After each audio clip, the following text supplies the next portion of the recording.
Gail Kim makes the news back then for doing some photo shoots, but I would rather talk about the Gail Kim news this week. As you and I are recording on Wednesday, the 26th, we are just one day removed from a report that the ownership group for TNA, I believe that's the Asper family, they parted ways with Gail Kim.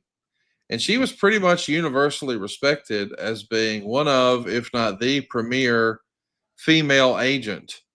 There's lots of guys and gals who work behind the scenes in professional wrestling who are no longer performing in the ring, but still bring a lot of value. And Yeah. most people who worked with Gail Kim felt like she was at the top of that list. This was a shock to all of the TNA talent out there. And I think once upon a time, Gail was pretty outspoken about not wanting to work for WWE. Of course, that was Vince McMahon's WWE. But with Gail Kim assumingly being a part of these financial cutbacks from TNA, I'm of the opinion that with the depth of some of these cuts, TNA is trying to prepare itself for a sale.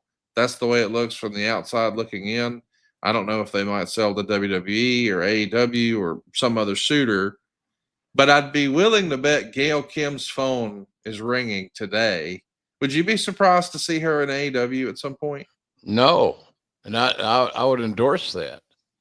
If Tony Khan asked me my thoughts on the matter, I would suggest, go for it.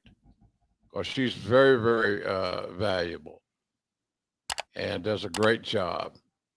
I have great respect for Gail Kim, and her reputation speaks for itself.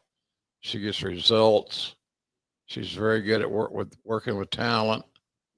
So no, I'm a big Gail Kim fan, and she should not be unemployed long in my world. Shout out to Gail Kim. Looking forward to what she does next. I'm sure she's got a bunch of opportunities to review right now. Let's talk about Muhammad Hassan. He's in the Observer at this point. They're even speculating that he's probably the opponent for Steve Austin. I think a lot of people were expecting that he was going to be programmed to work with Hulk Hogan. But the Observer says we're told it's probable that Austin will wrestle a match this year, and it's Hassan's spot to lose, so to speak. So there you go. There was at least discussion or hope. Hey, maybe Steve will come back and wrestle, and he needs a foil. Muhammad Hassan could be that. We know it doesn't happen. Do you think it was ever close? Was there ever serious discussions with Austin and Hassan? No, I really don't. Uh, it may look good on paper. It may have sounded good in a meeting, but at the end of the day, the rattlesnake's got to make that decision. And I can't see him endorsing a match with Hassan because Steve would have said Hassan's not ready. And I think I would have agreed with that wholeheartedly. Let's talk a little bit about Hulk Hogan.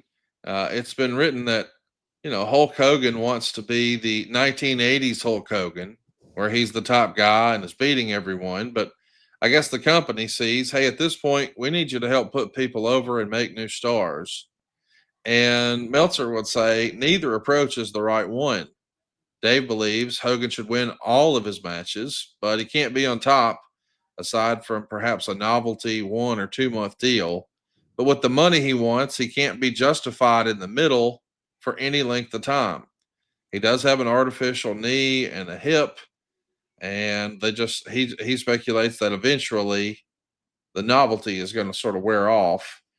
What do you think that when you look back at 2002, the attraction role that Hogan was in certainly worked.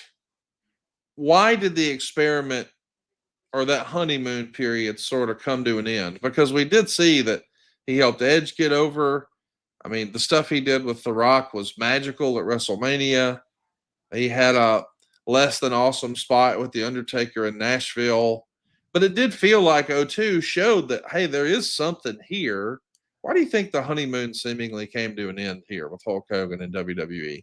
It's backstage politics. Conrad just it got old. and enough was enough in that respect. Communication was not good.